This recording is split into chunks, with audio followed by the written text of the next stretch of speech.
Okay, so with that, we'll go ahead and get started here. Welcome to the Cougar Mountain Denali Payroll Webinar Series for April 9th, 2014. This is going to be the 5th of 8 webinars we're running for the new Denali Payroll. If you have any questions or you want to interact with the webinar today, we ask that you keep your mic muted. You can type in your comments in the chat. Also, any questions you have, you can type those in. We're going to be answering your questions at the end of the webinar like we've done in the past, and I'll try to get to as many as we can for you today. All right, and my name is Jeremy Beislein. I am a trainer here at Cougar Mountain Software, and I'll be presenting the webinar here today. And for today's webinar, we're going to be talking about the actual payroll process that Denali does for processing your paychecks. I'm going to start out by reviewing what we've talked about the last couple of webinars, specifically how to set the default units for each employee, which will greatly speed up the payroll process. And then we're going to go into the process itself, the Denali payroll process to go ahead and process paychecks. And then we'll also go over how to enter specific units to override the defaults if you have employees that work variable hours in each pay period.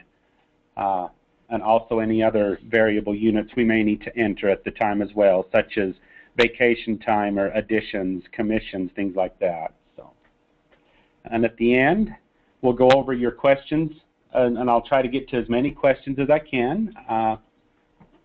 We're going to be spending 15 to 20 minutes on the presentation today, and then we're going to be answering your questions 10 to 15 minutes.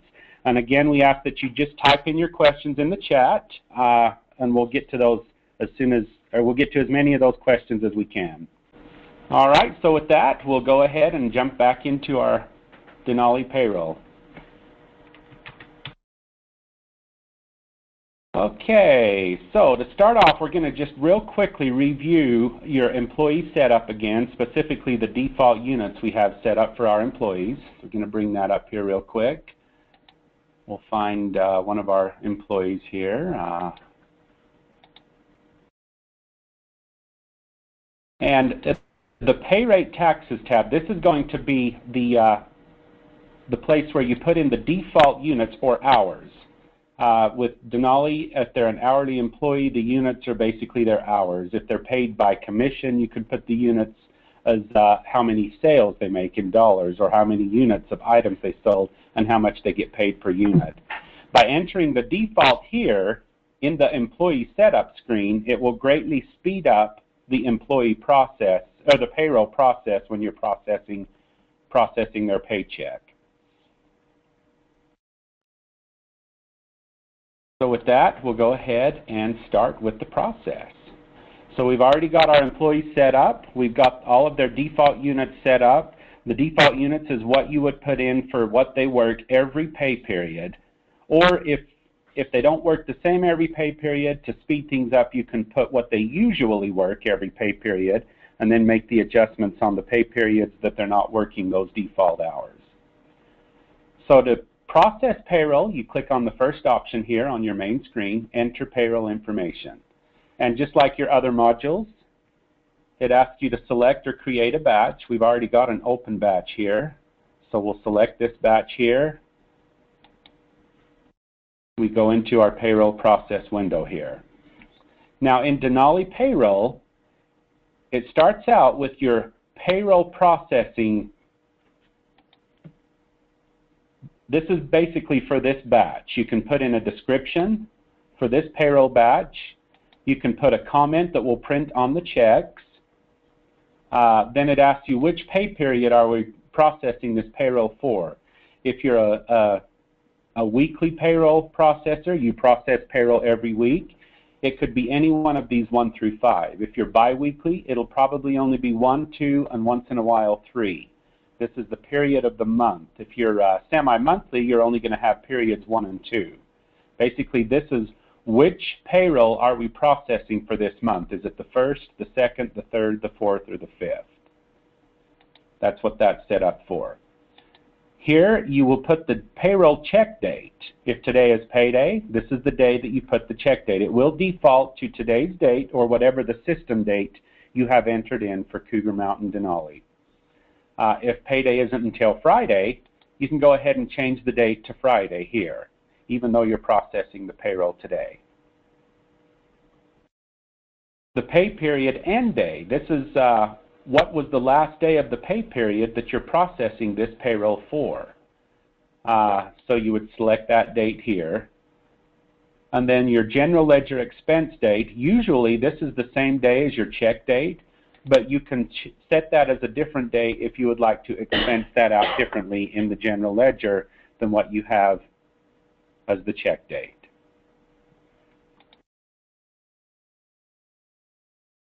Now your employee information, this is basically asking which employees are we processing payroll for this payday, or for this payroll batch. Which employees are we going to be doing this for?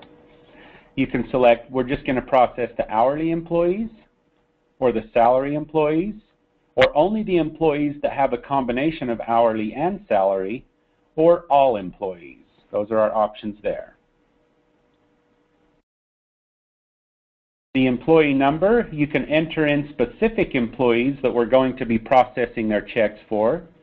Or if you're running a regular payroll run for all active employees, you would just leave the employee number fields blank.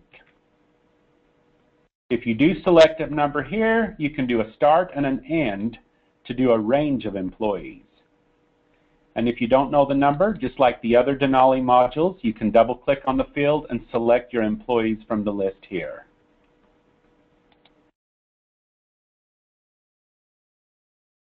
You can also set Denali Payroll to process a range of departments. If you want to only process payroll for a specific payroll department, you can go ahead and select that here. We have the different payroll departments that we had set up previously. If you only want to process for the administrative department, you can select administration here, or whichever department that you want to select here, and only employees that have pay rates for that department will be processed on this payroll run. For our demonstration today, we're going to do all departments. Once you have the basic information set up for your payroll, again, the description is optional, so you don't have to put anything there, but you can if you'd like. If you do put something in there, it will include the description in the audit trail and the payroll history as part of each transaction that processes with this payroll. Once you have all of your information set up here, you simply add to grid, and this adds all of the employees to the grid that you have selected here in your parameters. And since we had start to end, it adds all of our employees to the grid.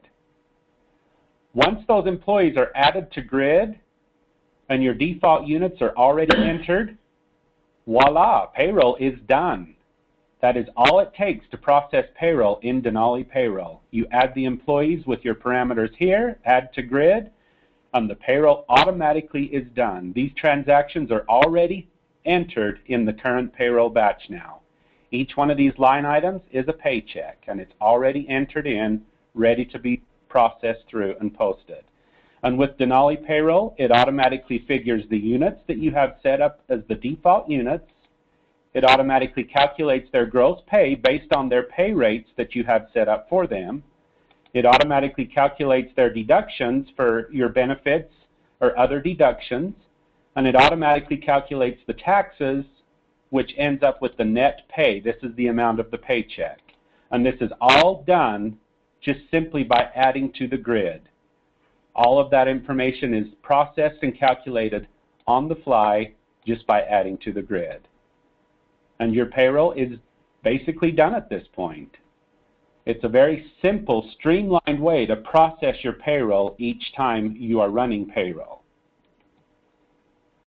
Now, of course, you can edit this information. You can edit the number of hours they worked, but by putting in the default units, that will save you a lot of time if you have employees that work the same hours every week, or if they're on a set salary every payroll, every paycheck.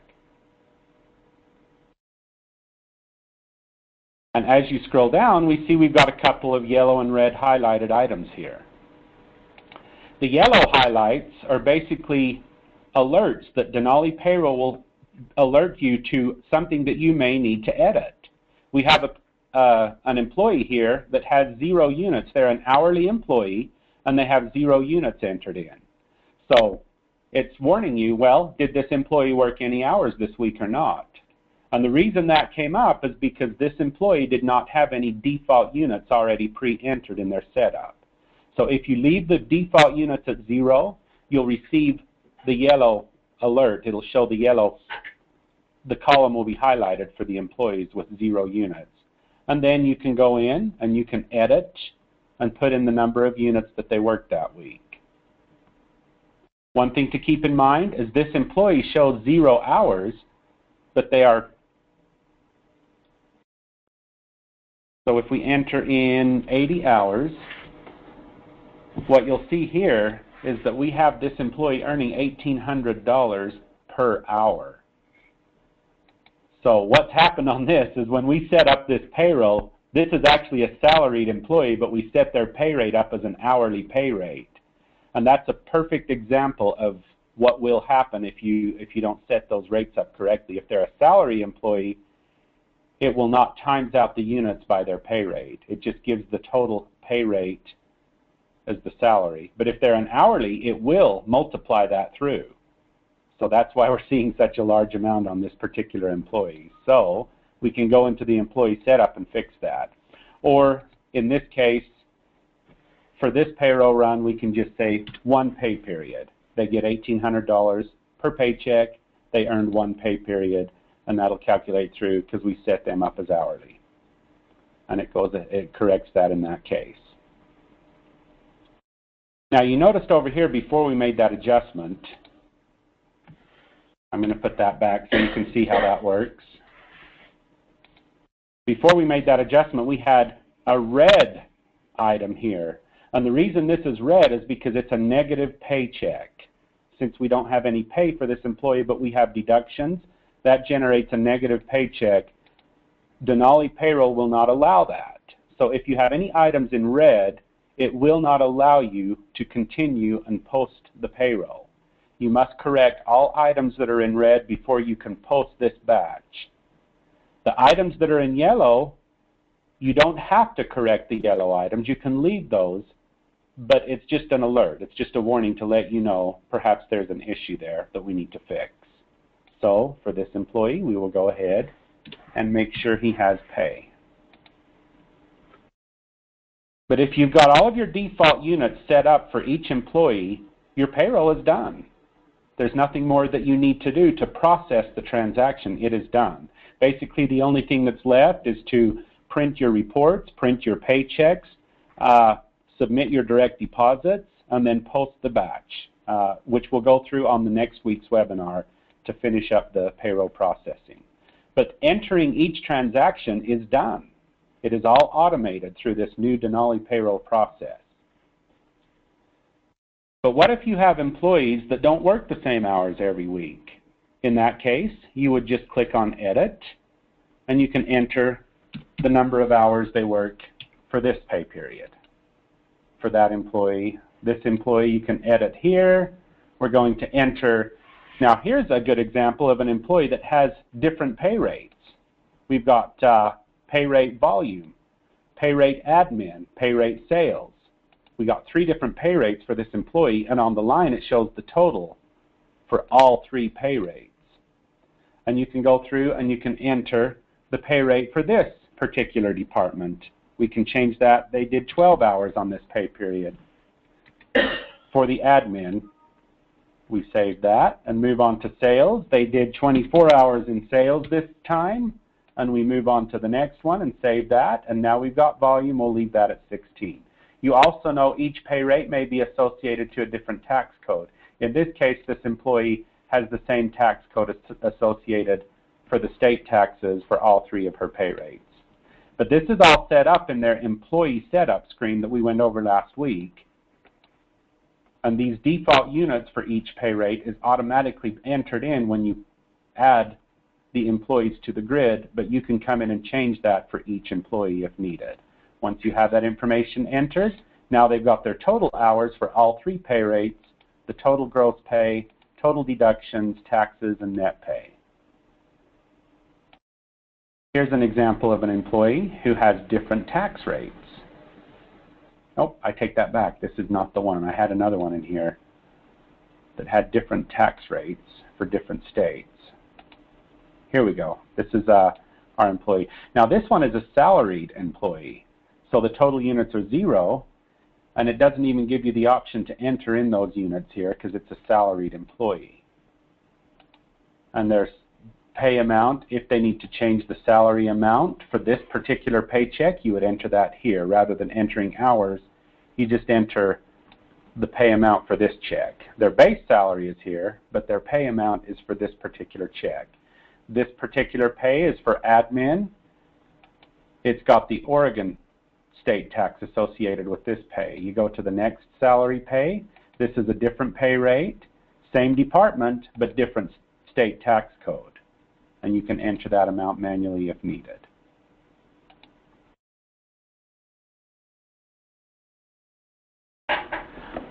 This is also the same screen you would enter in if an employee was taking paid time off.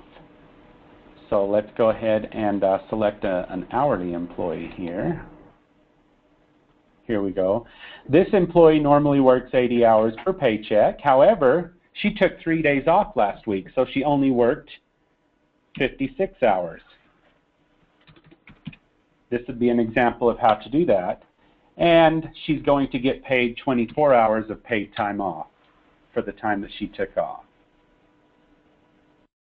You can also enter here if she took holiday pay. You can enter an 8 hours of holiday pay if you had a paid holiday that pay period. You would enter that here as well.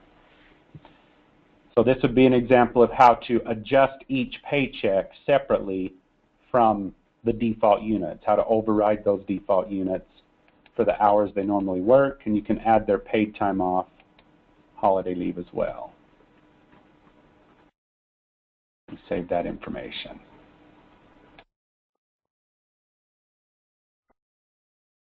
Okay, so we have an employee here. They normally work 80 hours, but this pay period, they worked an extra 14.5 hours of overtime. You would put that in other time 2, or other time 1 units as we have set up in their employee profile, and their pay rate for the other time 1 is their overtime pay rate. You can add overtime this way for this employee.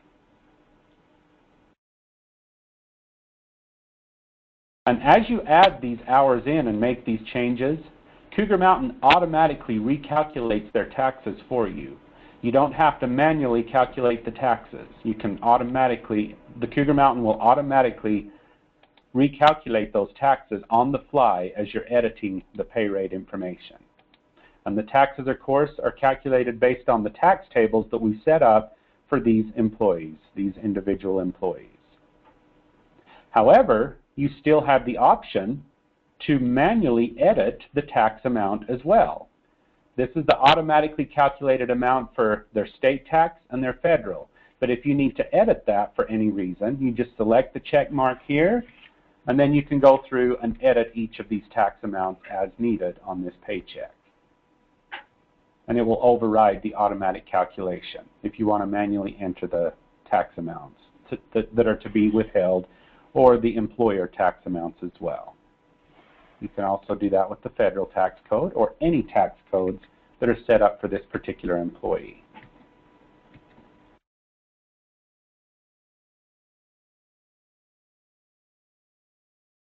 You can also edit their deduction amounts that are automatically calculated based on their default units. This is also where you would go to put in variable deduction or addition amounts if needed. If you have employees that have reimbursements that you add to their paycheck that's variable each pay period, you would find that in this list here. You would just check the mark, and then you can go through and add the amounts needed that you're going to withhold, or if it's an addition code, the amount you're going to add. So you can edit these transactions in any way you need for these employees, for each paycheck. And each of these buttons here specify which part of the transaction we're editing. We're editing the hours they worked, which will also adjust their gross pay. Or this button here edits the deductions. This button here edits the taxes.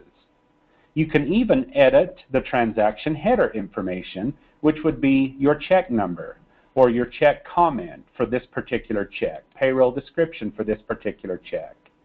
These fields are automatically filled in based on what you enter up here in the main transaction window, but you can adjust it separately for each transaction here in the header information. That's what this button here is for.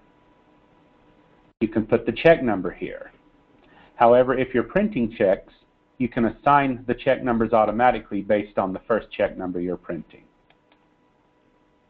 So once your transactions are all entered in, one of the neat things about Denali Payroll is this bottom row is your grand totals for each column. Total units, total gross pay, total deductions, total taxes, and total net pay.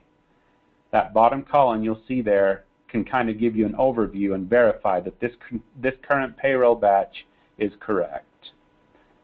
If you're in the middle of editing the transactions and something comes up and you need to come back to it later, you can always save the current batch, which closes the window. And when you want to resume what you were doing, you just click on Enter Payroll Information, and it will bring up your current batch already pre-filled in, already added, ready to go.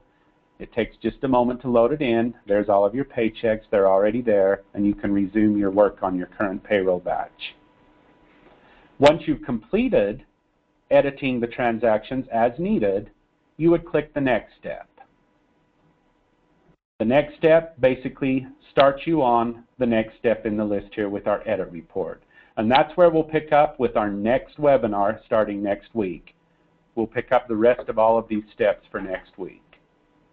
So with that, I will go ahead and see if I can get to all your questions here.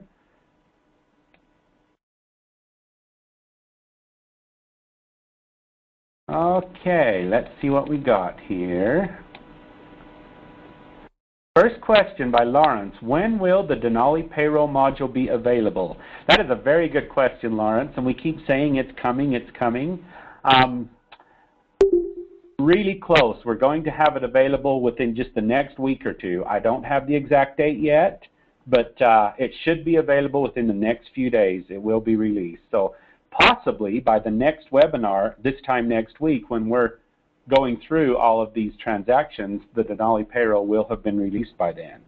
Again, we can't guarantee that because there's still some final touches. We're running our final tests on it right now. It's pretty much complete. We're just running our final tests on it at this point. As long as the tests come out okay, we'll probably have it available by the end of this week. Again, that's not guaranteed, so don't take my word on that.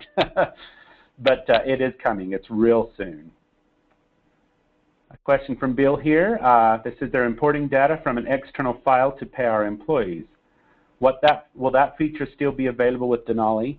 Again, Bill, that is a great question, and that's also going to speed up streamlining your payroll process here in this window as you bring in your payroll when you add your employees to grid.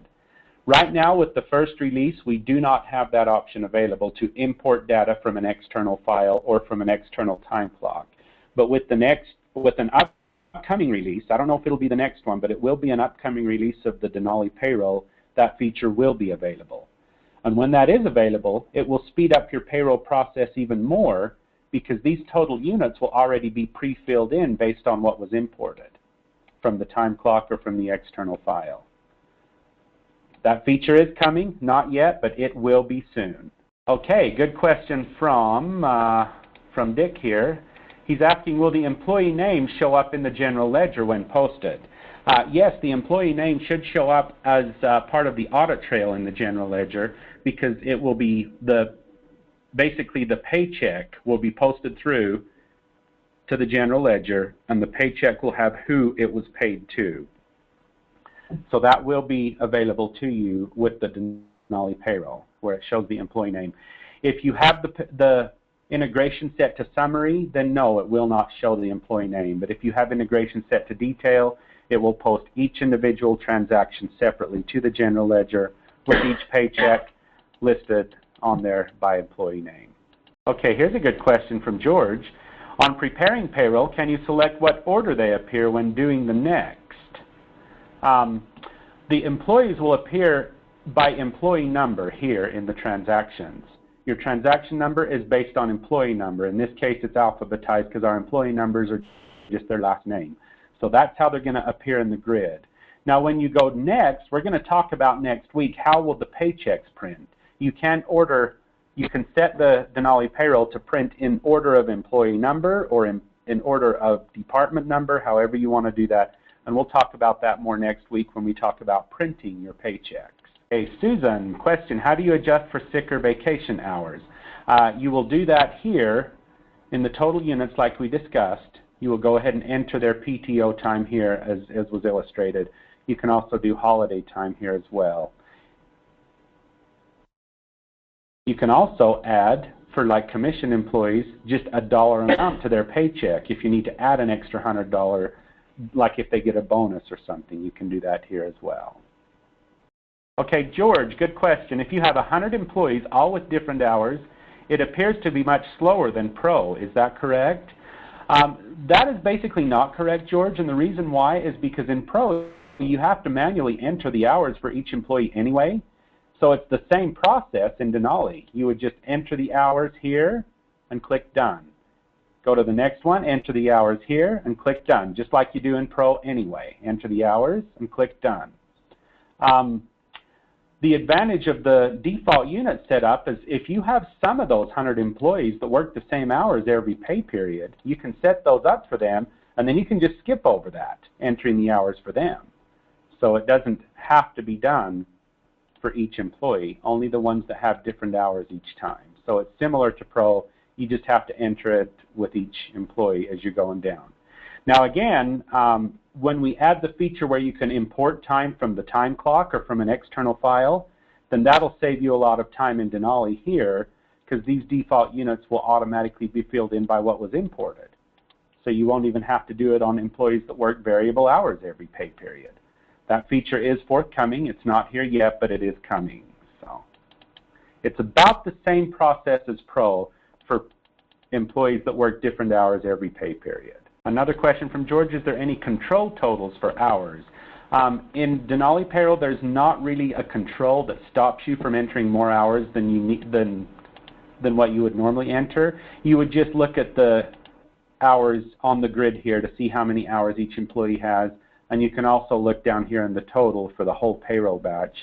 If that number looks strange, like if it's several thousand hours more than what it should be, or the dollar amounts are into the millions where it should only be in the thousands, that's basically how you would double check your figures, is with this total down at the bottom. Okay, here's another question here from Dick. He says they have a large amount of employees who get paid from different departments. How do you add more departments for the same employee?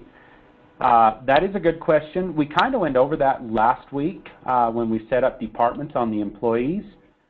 But basically you go to the employee setup here and you set up the departments under their pay rates here.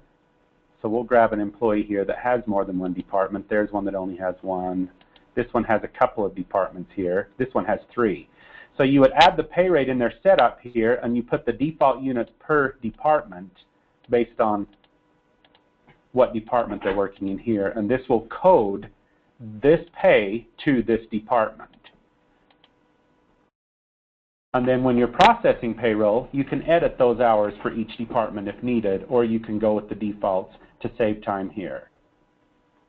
And you can add as many departments as you need. You're not limited to 2 or 3 or 4. You can add as many as needed for each employee. Right now it says this employee is in an active batch and cannot be edited, so I won't be able to show you how without clearing the batch. But you basically, if this employee was editable at this time, you would edit the employee, add the additional departments as needed when you're setting the employee up. And then when you go into the payroll, it's already set up and ready to go for this employee for the different departments that they have. The default units will already populate, and you can just go ahead and process through or adjust those units as needed. I believe it was Sarah Goodnight that had the different departments here. It's going to show their first department If you need to adjust the hours for the first department, it will be here. You put the hours in. You click the arrow over to the next department, put the hours in for that department, for this payroll only, and for the other department here.